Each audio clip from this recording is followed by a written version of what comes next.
Afternoon, everybody. If you have a look at what's on the board just now, Stephen's put up the OneNote page that we're calling the Learning Latest Hub. This is just going to be the place where every time we have one of these sessions, you can access that page and you'll have all the information, all the materials that you need. So we'll have the video from the session in case you maybe missed one or you want to watch it again and see anything that took place there. So you can see on the first page for our cold calling from last time, we've got the slides from PowerPoint there, and there's some recommended reading at the top right as well.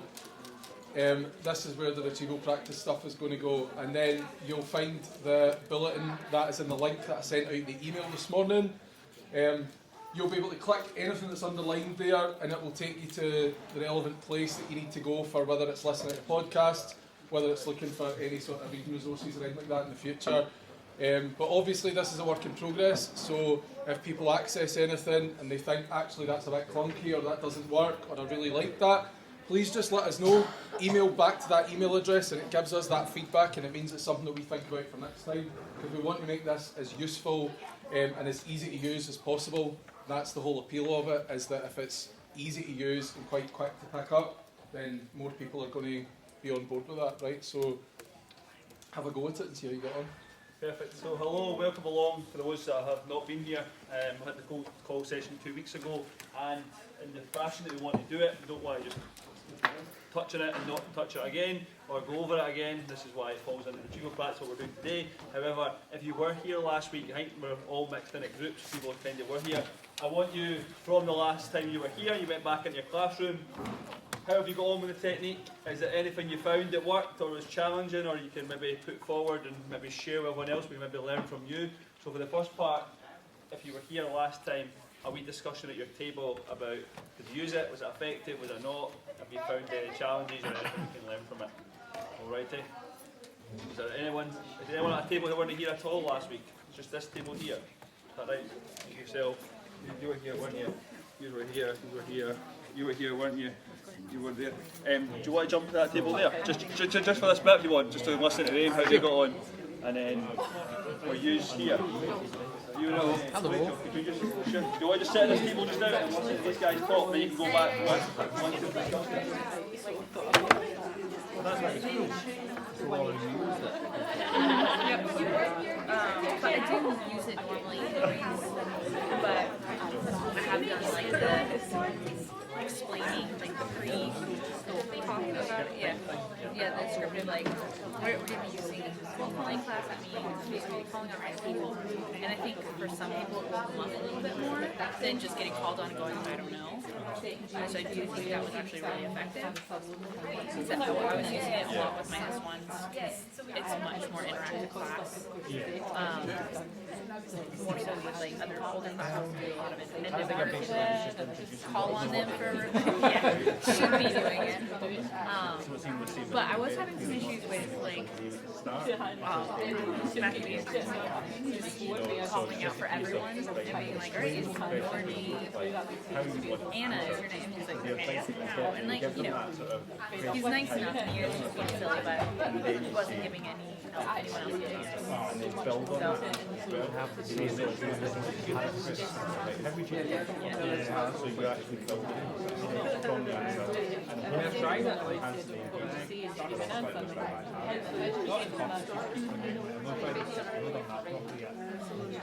and she was just trying to do it, which is like quite small.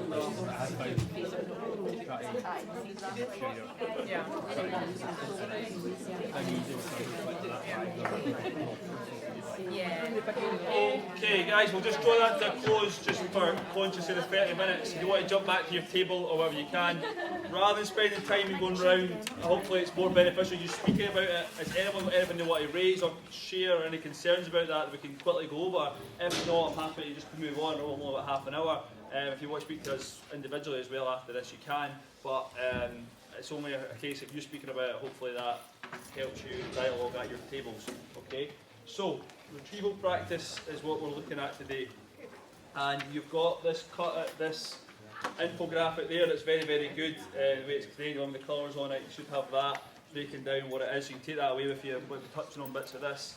And basically the act of recalling learned information from memory with little or no support and every time information is retrieved, an answer is generated. One way I read or heard about it was basically in art, when you shade a shape in with a pencil, do it once, it's light, do it again. The more times that you recall information, the darker that shade gets. The more times you do it, the better you're going to remember it. All right? And basically what we used to do, well, this is how it falls into the Rosenshine's 10 Principles of Effective Instruction. Review, learn at the start of the period, and weekly and monthly review. So we used to, in PE as well, just in higher, I think, cover a topic in August, September, and then don't touch that topic again until you come back to exam time, April time or prelim time, and you're like to the kids, why don't you remember that? But you've only done it ages ago. Alright, so I'm going to, if you're sitting in this position there, it's absolutely fine, but I'm going to show you a simple, easy technique to make sure the kids remember most of the things you teach them. Because there's a gap between I taught them how do they not remember it, and actually bringing it back into memory. Alright? So every single lesson I start a theory class now, I do something called a do now, which we're introducing that in the department. Kids arrive at the lesson, their jotters are there, their worksheets there, or it's on the board, and straight away they're in a quiz straight away about content from last week, last month, and last year. Okay, I'm going to go into why I do that and how I do it and why it's important. So this infographic here is, imagine if you're the pupil or anyone, the environment, you're looking at me just now, you're taking in what I'm saying, you're looking at the board. This is going into your working memory. You can only hold about 7 things within your working memory at any given time. Alright? And what then happens then is if you learn it, it can go into your long-term memory. So the working memory is like a whiteboard, and your working long-term memory is like a hard drive, okay, like unlimited resources. So working memory like a whiteboard, long-term memory. So if you're teaching in class, and Patch is going to touch on this in a few weeks' time about cognitive load, you can only take in so much at a time. So you either learn it, okay, or the working memory, you can just forget it. Okay, if you think you've stored it in long-term memory, you've not touched it again in 5 months, you're probably going to forget it. Then, when it's in the long-term memory, say I taught something 2 months ago, or a month ago, I come back into class and say, this is the starter task, and I ask them about this from their memory with no notes, and they retrieve it back in their working memory and do it. So the long-term memory, there's loads of stuff in there, it just needs to use your memory to pull it back out. Alright? So the forgetting curve, so you teach something in class, kid walks out, period 1, by break time they've forgot about 50% of it, 52% of it. By 1 day later they've forgot 66% of what you have taught them, and by 6 days time they've forgot about 90% of what you have taught them. Okay? So if you are in that person A where you teach them something at the start of the year, they need it for the exam in block 1 for example, and you haven't brought it back up again, there's a high likely chance that they have forgot it if a kid has not motivate yourself to study. I think my higher class, Stephen, 90% is forgotten within about 5 minutes, actually. So it's maybe a higher, steeper curve for me than that. But yeah, I'm the exact same as you. So this is the forgetting curve. What happens with the memory? How much you retain goes down, down, down by 7 days. It's lowest. So how do you combat this? So spaced retrieval practice is one way we are going to combat this, and I'm going to show you how to do that today. So you taught it, forget, 1 day, come back in, send the quiz again, they remember it, we've shaded it in once, okay, it's getting a little bit darker. Then 2 days later, we bring it back up, and remember it again, shade it again, shades they're getting darker, it's getting more stored in the memory, and then here, another couple of days, bring it back up, shade it in again. Okay, you'll see the more times you do it, the longer you can leave in between. Okay, so let the kids forget. And when a kid, I'm going to come on in a second, called desirable difficulties, when a kid's struggling to get the answer, oh I know this, that is them in the art of retrieval, so that is very effective. It's a good sign. The kids like, I know this, they're thinking about it, the answer's coming back to them. Additional reading, these are the books that I've been through in order to get all this information. They are there, if you need to order them, speak to the head teacher, I'll be more than happy to get them for you. So daily review is what we introduce at the start of a lesson. Every time they come in, they do this. I normally keep the same format, but as I'm going to show you very shortly, there's so many different formats you can use for every single subject. So daily review, this stuff, weekly, monthly review, that's all in here. We're going to get to this. I'm just rushing through it because the next part is about quizzing. you guys all know how to do a quiz, and I'm not going to lead through this. For those that haven't been here before, this booklet here, this one here, got any notes you want to take for this. You've got a wee script, you've got a wee quiz you're going to create today, that's in the middle part, and then the adapt part is when you go away and try it in the classroom. If it works, great. If it doesn't work specific for your subject, you can adapt it to make it fit. So this is what this booklet is for, just before I go any further in case you're wondering what this is for. So, give the kids a quiz, factual recall questions, varying in style. We'll go through the styles in a second. Give time for them to answer, provide the answer for students, and affirm good performance, okay? This is quite routine and simple. I'm not going to go through this because the slides will be there. I'm not going to bore you on how to do a quiz. I'm going to show you how I would do it in my department for my pupils if they're coming in a class, and show you how it's spaced out, alright?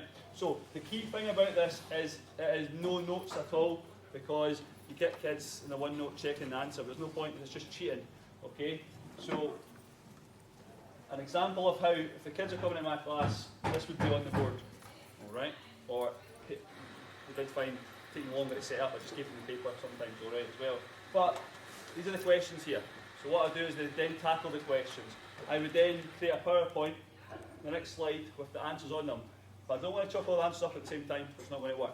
So I am mixing in retrieval practice, do now, and cold call. So it would be, right, what was question 1? Identify 4 mental factors. By this point, everyone in the class has made an attempt at this question. In order to have silence at the start of the lesson, so everyone's actually engaging in this retrieval practice, I say if you don't know the answer, you copy down the question. So it's not a case that I can't do it. If a kid does not know anything, they just copy down every single question. Okay? So question 1, identify 4 mental factors. So I give them time to think about it, and then I just start going round, asking the pupils before this answer comes up. Okay? Then I show the answer. Tick it if you got it right, copy it down if you never. Okay? Then I ask question 2, describe an adaptation that's made, let them think about it. Because I've committed to paper, the answers come quite quick, normally. There's the answer, check if you got it right. So just do this process for all of them, make sure they get it. Okay, so I'll start the lesson, 5-10 minutes. It's a tiny little adaptation you'll make to your lesson if you don't do this just now, but the benefit for the pupils is massive. Genuinely, less anxiety because they're seeing exam style questions. Somebody can do this in any form, exam style questions. They feel like they know stuff better. They know what they know and don't know, because this highlights when people might be good at question 1 to 4 and not got a clue at question 5. So then the penny's got to start dropping, I need to learn this. So we've got red, blue and green. Block 1, start of the year, the first 8 weeks was in the red. Block 2 and block 3. So these are the different blocks that we're doing. So that is an example of stuff we've done in the past. Alright? So they haven't retrieved the full course. So everything we try and teach them, we try and plan it in a few weeks, we'll bring that back in, we'll ask them that, we'll ask them that, we'll ask them that. Just so nothing slips through the net and they forget. Alright, so in your planning, that's what you've got to try and think about is obviously to know what kids need to know this for the exam. I have taught this. Once you've taught it, you'll stand up loads of time and say, do you know this? Yes, nodding your head, I've not got a clue. You need to make sure that you are purposely asking them the questions and filling in that feedback loop by giving them the answers in order for them to make sure they're more confident in the know. Okay? This will be available to you all the different ways that you can do it. You've got this in front of you. There's many ways to do it, so don't just keep it the same way and make it boring. What I will say, if you change up the way you do it every single time, the kids' cognitive load gets high because, like, right, here's a cops and robbers, here's this. The more time they've got to think about the task, the less time they're engaging in the actual knowledge. So I wouldn't vary it too much, but I would still vary the diet of retrieval. So you've got keyword retrieval here, you've got cops and robbers, your own knowledge, and then you speak to your partner or your peer, you steal their knowledge. You've got the challenge grids, kids love this. This is the colour of it, and like, so you've got differentiation there. You've got 1 point for something you've done yesterday, you've got 2 points for last week, 3 points for 2 weeks ago, 4 points for last year. Alright, little basic questions. You've got the retrieval practice pyramids, so we use this when we're for exam time. These are different parts of our course. Starts off easy, identify, then describe, explain, moving on up through the command word. So the higher they go, the more points they get for it. So it's just seeing the basic thing. But these do not take that long to make, and the pupils like the variety of things. So normally start a period if it's just a quiz, same format, and then if they're studying and stuff like that, that's when we're going to pull out all these separate things. Okay, it's going to be different for different subjects, but I hope there's something in there for your subject. Alright, all I want you to do now, the practice part of this session, is create a quiz on the booklet where you put in your next steps. If you open that up, space you put a quiz of criteria for next week. So you're going to use this quiz. You only need 5 questions. Ensure there's content for last week, last term, last year, last week, last month. It doesn't really matter. Ensure each question is the right desirable difficulty. Don't just make a quiz that's so easy for the kids to go easy and they're all getting 5 out of 5. Maybe make it, you're going to have like a 70-80% success rate, get kids thinking. Okay, you want them to try to retrieve it rather than it being so easy. And then create the answers for these questions as well.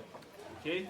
So ideally you want something for last week, last month, and last year prior to Christmas. So what's the key content or criteria they need to know for their assessment? And make it so when you go in next week, this is your start. You start your lesson straight away. You're doing the planning now. Do your answer, share it with people at your table, let them know what blocks it's from, and go. Any more? No, it's good.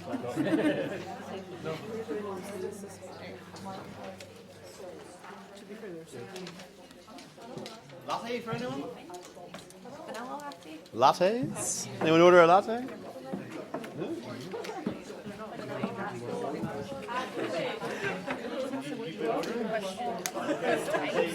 Lattes are here! Kind of like standard questions, like Stephen, do you want us to pick one of the... It's up to you. It's up to you. Guys, you can either do a bog standard quiz similar to mine, I'll put it up. You can do a normal quiz that's similar to mine, or you can have a look at the Retrieval PowerPoint with all the different slides in it, and you can copy it basically. So see, you've got the 8 different ones. Use one of these. Salted caramel latte! That sort of like Salted caramel latte? that they kind of like Salted caramel latte cappuccino. something like for exams, it might be like 15 minutes or something is what you get, or you know, like there is an incentive to be like, I guess you've got those points and that person's getting some success in your class because they've worked hard. Alright. And I think that kind of Latte. Anybody ordered a latte or a mocha?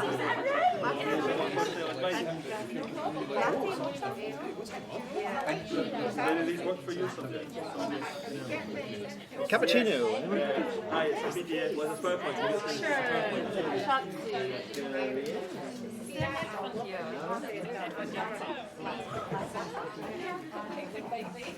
Yeah, use this simple tweaks. Yeah, use simple tweaks.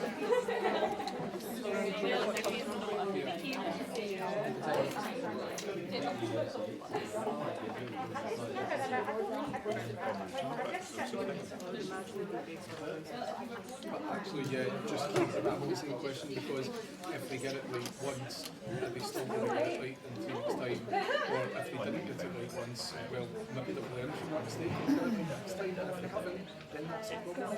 We just need to go. So, for example, if we look at them at the end of the video or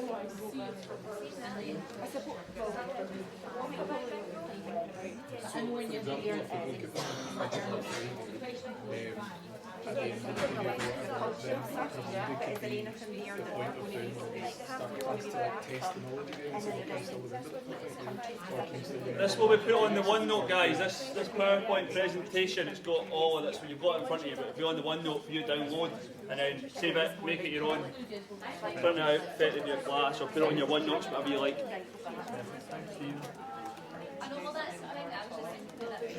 Well, that's what you say, like, so if you have one manager, like, well, maybe that's but This one's pretty right, okay. And then that could be another this would actually be I'm not sure, but what? I'm very impressed. Opposite just what it was at the start, I never. But I'm noticing that now, because after it was the first session TV, this was West End.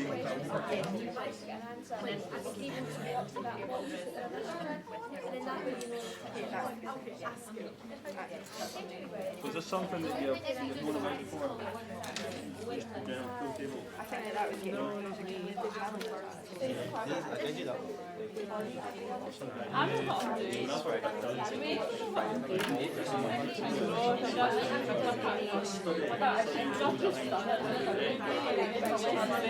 Every single lesson, plan out some questions. There's not good questions. You asked me the last question, but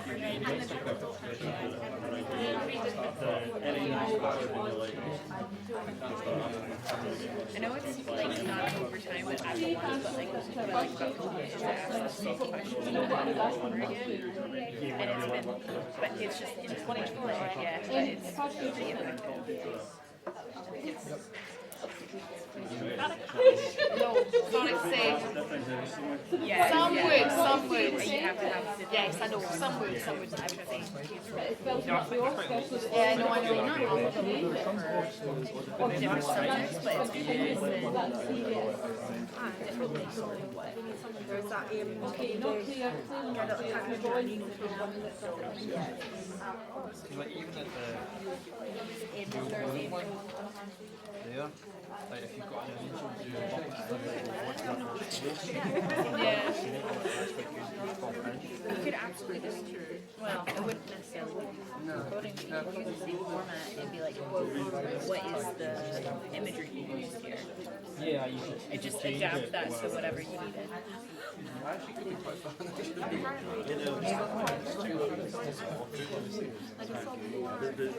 There's a block here. You know what I mean? So they're like, that's what it should be. Aye, so it should be. So Like, I feel like I need like differentiation for myself, like really good at start. Even if you want to do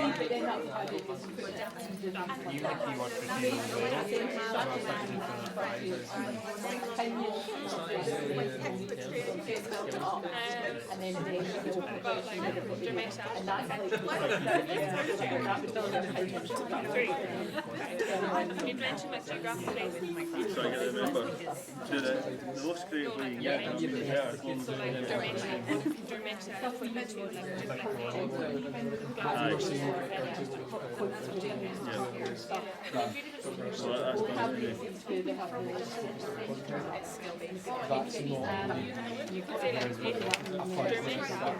They're thinking of flashcards, where is the center? Yeah. And that's fine. What Rick did some of these Just kids? has the structure that doesn't have What do you remember for gym session 1 at school? Right, oh no, missed the one. there's no way to do that. They absolutely have to do that. That's not realistic. It's a routine, but they do it. Yeah, well, that's it. It's like This is how do you answer different question types? Guys, can we just stop for just 2 seconds just now? I know you're going to, I know it's very close to 1 o'clock, so kind of like wrap up, and if you want to continue, you also can. But just a show of hands, who was using the form, whatever, retrieval practice prior to coming here today? Who was using it within their classes? Some of us already.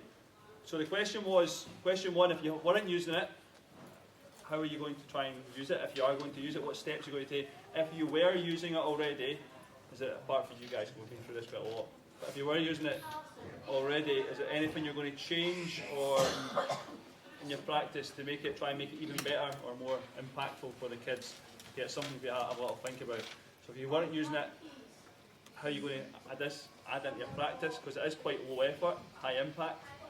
And if you weren't, if you currently were using it, is there anything you're going to take away from today that you're going to make a wee tweak to your practice to make it even more impactful or better with the kids? Might be the cold calling, might be the answers, might be the... So what I've done with my slide with the animation is just, it takes a bit longer, the 5 different questions. Just animate them. You come in 1, 2, 3, and one of these makes it easier. So you stand on the board that way. All right.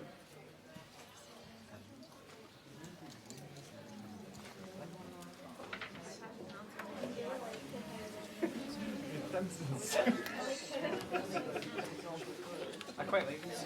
And Yeah, I think, I like you know, I think it's the you just told me to start sometimes. That's not really daft, and it's like you say, you don't want to put a buzzer for it. Every time you I time, just like the fact that it's I like Some of that, when you kind of done like television, like when I do. or if we use like different topics, we have different topics, that could be a different colour. Just take away the point, you know what I mean? Like, just, Even like I go like a game, it's just something daft and these people are going to come up. There's a lot of stuff that's done before, but they come with it and they're not forgotten. that's good. I like that. Doing that with that full period, you know what I mean? 5 minutes. What was it? Sorry, how would you use that? How would I use that? I would use that for exam questions. Describe a physical approach to the weight test. Describe different exam questions. So you could do 12 for the end of it, essentially. Aye. Well, it's 3 minutes of marking PE, but some marks are quicker, do you know what I mean? I would. So, obviously you might be identifiers are in there as well, it's lower end questions, but just like it, it breaks it down. Obviously, when we finish teaching the course and we're now studying, we get studying. No, I'm not teaching, I'm not finished, that's what I mean. When you're teaching them exam techniques, but you're still teaching them content. When we do finish the course, 2 days for the exam, take all these home with them, fill them filled out, just stick it on your team, your staff team, and then we've got one more stuff in it, you know what I mean? And you just go in and take it or go and edit it, just in the team and say that. But loads of different things you can keep into. Scared. Like mini quizzes at the beginning.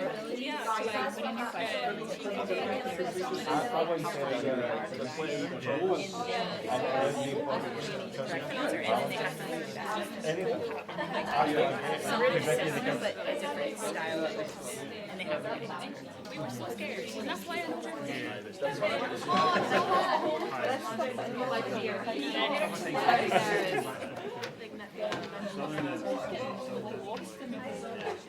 And then What's the point if we're not going to do that? So actually, it should take time to do it.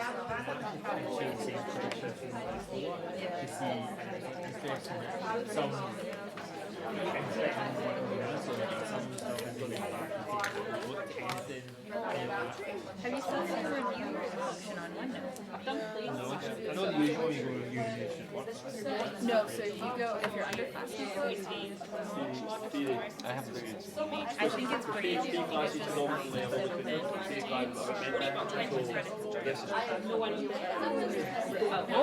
So, just like when you go to class and it's better when this your set class in here before you walk around by the class, you're able to see joters down, paper, go. but it's like you sign it. Technical science, I think it's like brand things.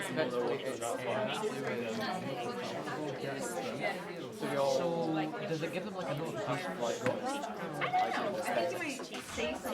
No, ours isn't it, because ours like writing processes to try and read that and hand it out. This is how we are. So we're writing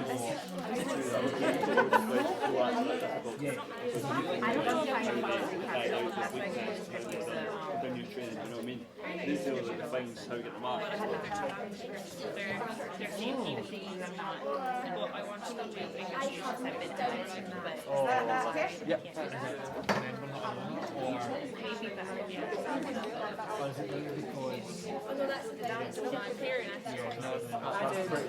Sorry. I mean, if you remember, that's really I but it would depend how You have access.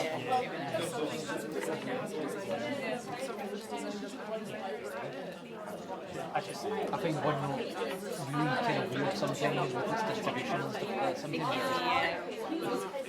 And then how you can't mistake. Okay guys, we'll just finish there and basically wrap it up. it's called deleted. when you take this away, if you will read more into it, just basically what are the benefits, the 10 benefits that I found for just there's so many different retrieval practice done. Obviously, it aids memory and retention, better organisation and knowledge, testing improves transfer from new contexts as well. There's just improved metacognition, just all the different benefits are here, and it's genuinely low effort for us, so we can go in next week, set a quiz, find that, and that gets sent out to you, the PowerPoint, fire it in, and you start doing some retrieval with the kids straight away if you haven't been doing so, and you will notice the difference between now and the exams. It's going to be a very good time. Probably should have done this a wee bit earlier, just after Christmas, but hopefully by now, the more times that they do it, just either spend a period, so it's in English, there's a period where you guys spend time at the starter task, 5 to 10 minutes max, give them the questions or whatever it is or that, go through it, go through the answers, make sure they know what the answers look like, then move on to what you're teaching them that day, just so nothing's getting forgotten and disappearing. Because what you have to do is teach it all again. And you've not got time, especially this year, I haven't got time to do that, so you start using Retrieval as your aid to save you reteaching a full lesson. Alright? Just a final point, and just what you're saying as well, though, kind of the point that Stephen had made on not trying to change what you're doing too often, because then there's so much kind of thought is then or thinking wasted on actually what the task is and stuff like that as well. Especially where your senior phase is concerned, it might be worth it might be worth kind of getting an idea of what everybody's using across the different courses, so that way then we're not actually from subject to subject or course to course putting that much strain on the kind of the older kids in preparation for exam when they're doing revision and things like that as well. It might be worth trying to kind of pare down the amount of strategies that are being used, so that kind of from place to place, that's not putting that burden on the load there as well. But I don't imagine that would be really that difficult to pull together. But if people are already using the strategies, it's just about sharing what you're doing, and then people who are picking those up, it kind of narrows down what you would maybe want to try yourself, so that we're kind of trying to be a wee bit more synergised with it. But, yeah. Anything else? Any other questions on that? So just again, go away, try it, see how you go on. Obviously you'll not see a difference straight away, but the more times you do it, the more times you go, oh, these kids remember it. Start off simple, let them get success, and then see how it goes out from now until, and again, you never actually know until your exam's finished. You never know what it is, but you can improve your confidence that you know it by them. Oh, they're getting that right, they're getting that right. Alright, so thanks very much for attending. Thank you.